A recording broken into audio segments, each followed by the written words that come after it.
오늘은 설교를 빨리 끝내야 되는 거로 바로 들어가도록 하겠습니다. 제가 이 설교를 준비하면서 아버지 학교를 제가 불행하게도 이수를 못했습니다. 그래서 이게 너무 유명한 책이어서 이 책의 내용을 아버지 학교에서 이미 다루었을 수도 있겠다라는 생각이 있지만은 혹시 다루었을지라도 복습하는 마음으로 함께 말씀의 은혜가 되었으면 좋겠습니다. 그 게리 채프먼이라고 아주 유명한 작가인데 5가지 사랑의 언어라는 책을 썼습니다. 이 책은 40개의 언어로 번역이 되었고 영어 번역본만 2천만 부가 팔렸습니다. 얼마 팔렸다고요? 2천만 부. 이 정도 팔렸으면 한 3대 정도는 먹을 거 걱정 없이 그런 초 베스트셀러입니다. 오늘 가정의 달을 맞이하면서 특별히 그 아버지 학교 헌신 예배를 드리면서 이 책의 내용을 좀 중심으로 해서 좀 말씀을 잠시 나누도록 하겠습니다. 이 책의 첫 번째 장의 제목이 결혼 후 사랑이 사라진다라는 장입니다. 이 저자가 비행기에서 한 사업가와 만나서 나눈 대화 내용이 시작이 되는데 이 사업가는 결혼을 3번을 한 사람입니다. 이 사람의 질문은 결혼 전에는 그렇게도 좋았는데 결혼이 딱 하고 나서 모든 것이 엉망이 되어버렸다라는 겁니다. 첫 번째 결혼은 한 10년간이었는데 아이가 태어나기 이전에 한 3, 4년은 너무 좋았다는 거예요. 근데 아이가 태어나자마자 아내의 모든 관심은 아이에게 집중이 되어가고 자기에게는 굉장히 무관심해지는 겁니다. 그래서 이 사람이 아이에게 쏟은 관심의 10분의 1만이라도 나한테 좀 쏟아달라 이렇게 부탁을 하니까 이 아내가 뭐라고 했냐? Are you crazy? 정신 나갔냐? 이렇게 대답을 하더라는 거예요. 아이를 돌보는데 내가 얼마나 큰 스트레스를 받고 있는 줄 아냐? 내가 당신에게 뭔가를 해주기 전에 당신이 나의 수고를 조금만 더 이해한다면 당신이 나를 더 도와줘야지 않겠냐 하면서 핀잔을 놓더라는 거예요. 나름대로 노력을 한다고 했지만은 별로 달라질 것이 없었고 10년 만에 합의 이혼을 하게 됩니다. 두 번째 결혼은 6개월을 교제했는데 그 교제하는 기간은 환상적이었다는 거예요. 근데 결혼을 하고 신혼여행을 가는 순간부터 꼬이기 시작해서 그 신혼여행에 꼬이기 시작한 것이 회복되지 않고 3년 만에 이혼을 하게 됩니다. 세 번째는 6년간 결혼 생활을 했는데 두 번째 이혼을 한 다음에 3년 후에 여자를 만났어요. 2년 동안 교제를 하고 결혼을 했는데 이제까지 이제 실패한 경험도 있고 해서 아주 신중하게 결정을 하고 정말 서로의 사랑을 확인하고 이제 결혼을 합니다. 결혼 후에 이 사람은 계속해서 아내에게 사랑 표현을 합니다. 당신이 얼마나 아름다운지, 그리고 내가 당신을 얼마나 사랑하는지, 내가 당신의 남편이 된 것이 얼마나 자랑스러운지. 그런데 아내는 결혼하고 얼마 되지 않아서 막 불평, 원망을 쏟아내는 거예요. 원래 그녀는 결혼 전에는 비난이나 부정적인 말을 한마디 하지 않았어요. 그것에 매료가 되어져서 결혼을 했는데 어떻게 결혼 후에 이렇게 달라질 수가 있겠는가? 결국은 합의 이혼을 하게 됩니다. 이 세 번째만큼은 나름대로 최선을 다한다고 했는데 이제 이런 결과가 나오게 된 겁니다. 그러면서 이 사람이 의문을 갖기 시작한 거예요. 과연 결혼 후에도 사랑은 지속될 수 있는가?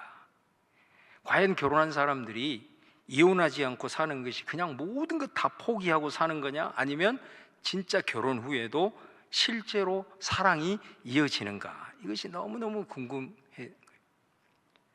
사실 여러분 오늘 말씀을 듣는 저와 여러분에게 이런 고민을 한두 번쯤 했을 겁니다. 결혼 전과 결혼 후가 왜 이렇게 다른가? 고민하지 않는 사람이 없을 정도이죠. 어떤 경우는 내가 참 결혼을 잘못했다고 자책하는 사람도 있고 아니면 내가 완전히 속아서 했구나 이렇게 생각하는 사람도 있습니다. 우리가 연애할 때는 말 그대로 환상 자체입니다. 젊은 사람들이 연애할 때 불같은 사랑을 하죠. 그리고 그 불같은 사랑이 영원할 것이라고 생각을 하고 결혼을 합니다. 그런데 이런 사랑이라는 감정이 결혼 생활과 함께 서서히 빠지기 시작하면 결혼에 대한 모든 환상도 사라지더라는 것입니다. 그러면서 불같은 감정도 식고 이제 서로 귀찮아지고 그러면서 부부 사이는 점점 멀어지게 된다는 것입니다. 이처럼 서로 관계 속에서 이 사랑의 감정이 빠지게 되면 대체적으로 사람들은 두 가지 중에 하나를 선택한다는 거예요. 그 첫 번째가 뭐냐면 그냥 버티면서 사는 거. 이게 첫 번째고, 두 번째는 이혼하고 새로운 사랑을 다시 찾아 나선다는 겁니다.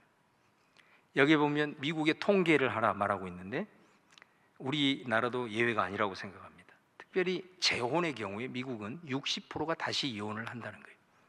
거기에다가 자녀가 있으면 그 비율이 더 높아진다는 것입니다. 그러면 어떻게 해야 되느냐? 이 저자는 제3의 방법을 제시합니다. 첫 번째도 아니고 두 번째도 아니고. 이 저자는 40년 동안 결혼 생활에 대한 전문 상담을 했던 전문가이기 때문에 이분이 제3의 방법으로 제시한 결론이 뭐냐면, 한번 저를 따라서 하겠습니다. 진정한 사랑은 의지적인 사랑이다. 그러니까 사랑이라고 하는 것은 내가 이렇게 해야 되고 저렇게 해야 되고 그것을 아는 그런 지식이 결코 아니고, 또 감정도 아니에요. 이거는 쉽사리 사라질 수밖에 없는 거고, 사랑에 있어서 제일 중요한 것이 뭐냐? 그건 의지다라고 말을 합니다. 여러분, 우리가 다 모국어를 가지고 있잖아요. 그러니까 우리가 모국어를 쓰는 사람과 같이 있으면 너무 편합니다. 왜냐하면 자유자재로 의사소통이 가능하기 때문에. 그런데 내가 다른 나라로 갔어요. 그곳에는 말이 통하지 않습니다. 얼마나 불편하겠어요. 물건 하나를 사는 것도 굉장히 불편할 수밖에 없는 거죠. 사랑도 마찬가지라는 겁니다. 우리나라 말과 영어가 다르듯이 나의 사랑의 언어와 배우자의 사랑의 언어가 마치 모국어가 다른 것과 같이 다르다라는 것입니다. 내가 아무리 한국말로 사랑한다고 해도 영어를 쓰는 사람이나 중국어를 쓰는 사람은 전혀 알아듣지도 못하고 그것을 알지도 못한다는 거예요. 그러면 나도 힘들고 상대방도 힘들 수밖에 없다는 겁니다.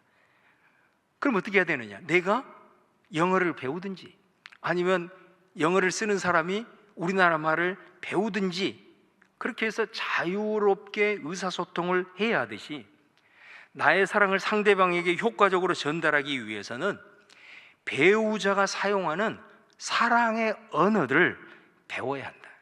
그것을 알아가는 노력이 필요하다. 이것을 강조를 하고 있는 겁니다. 그래서 이 사람이 40년간 수많은 결혼한 부부들의 사례를 종합하고 연구해가지고 5가지의 사랑의 언어로 요약을 했어요. 간추었어요. 자, 첫 번째가 뭐냐면요, 인정하는 말이에요. 인정하는 말. 그러니까 이 유형은 어떤 거냐면 행동보다도 말을 굉장히 중요하게 여기는 유형입니다. 그러니까 이런 사랑의 언어를 가진 사람은 상대방이 칭찬을 해주면 굉장히 감동하고 감격해야 합니다. 그냥 사랑해, 빈말로 사랑해라는 말을 들으면 들을수록 이 사람은 그냥 기분이 좋아지는 사람이에요. 반면에 모욕을 한다거나 아니면 비난하는 말을 들으면 이 사람은 견디지를 못해야 합니다. 그리고 그 말을 잊지를 못합니다. 자, 이런 유형이 인정하는 말 해당하는 사랑의 언어를 가지고 있는 유형이 있다는 거예요. 그 다음에 두 번째는 함께하는 시간입니다. 이거는 완전히 자기에게 집중을 해주는 것을 최고의 사랑으로 여기는 유형입니다. 그러니까 이 사람에게는 그냥 함께 해주는 것이 매우 중요한 거예요. 여기 이 사람에게 함께 하는 것이라는 건 뭐냐? 일단 TV를 끄고, 그리고 수저를 내려놓고, 그리고 다른 일을 하지 않고 자기에게 집중해 주는, 그거를 사랑으로 여기는 그런 유형의 사람입니다.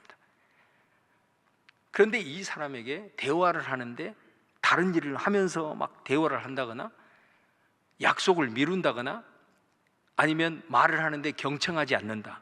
그러면 이 사람에게는 아주 큰 상처가 되는 그런 유형입니다. 그 다음에 세 번째는 선물입니다. 선물. 그러니까 이런 경우는 이 사람은 자기에게 준 선물을 상대방이 나를 사랑하는 표현으로 받아들이는 사람이라는 거죠. 그러니까 이 사람은 선물을 받을 때 정말로 이 사람이 나를 귀하게 여기는구나, 나를 이렇게 배려해서 자기의 것에 대가를 기꺼이 치를 수 있구나, 이렇게까지 생각을 한다는 겁니다. 그러니까 이런 타입의 사랑의 언어를 가지고 있는 남편이든 아내이든 간에 이런 사람에게 생일을 지나쳤다, 혹은 결혼기념일을 지나쳤다, 이거면 완전히 끝나는 것입니다. 그 다음에 네 번째는 뭐냐면 봉사입니다. 봉사. 이런 경우는 방을 청소해 주거나 설거지를 해준다거나 자기의 어떤 짐을 덜어주는, 그것을 자기를 위해서 일을 해주는, 이런 것을 자기를 사랑한다라고 생각한다라는 것입니다.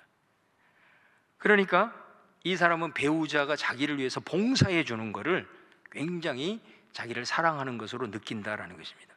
이런 경우에는 배우자가 게으른다거나 아니면 약속을 해놓고 어긴다, 이거는 완전히 치명적인 것이 되는 것이죠. 그 다음에 마지막 다섯 번째가 뭐냐면 스킨십이에요. 이 언어를 가진 사람은 자기도 다른 사람에게 스킨십하는 걸 좋아해요. 그래서 사람을 잘 포옹한다거나 뭐 등을 두드려준다거나 손을 잡아준다거나 팔을 주무른다든가 이런 걸 통해서 자신의 감정을 표현한다는 거죠. 반대로 배우자가 이런 거에 대해서, 이런 사랑의 언어를 내가 가지고 있는데 배우자가 그런 것에 소홀히 한다, 그러면 이 사람은 정말 사랑받지 못하는 그런 느낌을 받게 된다는 겁니다.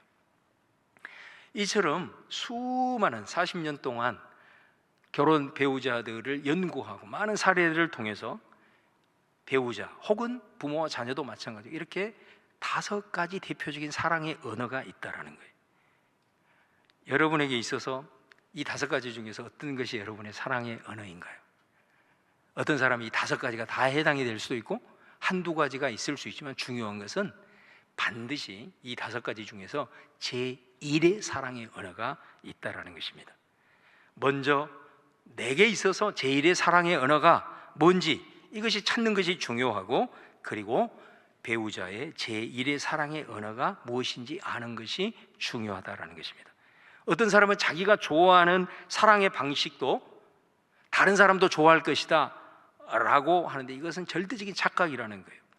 그게 우연적으로 맞는 경우가 가끔 있을 수 있지만 벌써 남자와 여자의 차이가 있을 수 있고 지금까지 살아온 어떤 삶의 환경이 다르기 때문에 다를 수밖에 없다는 것입니다. 그래서 상대방이 어떤 사랑의 언어가 있는지 그 일의 사랑의 언어를 알아내는 그 의지적 노력이 굉장히 중요하다.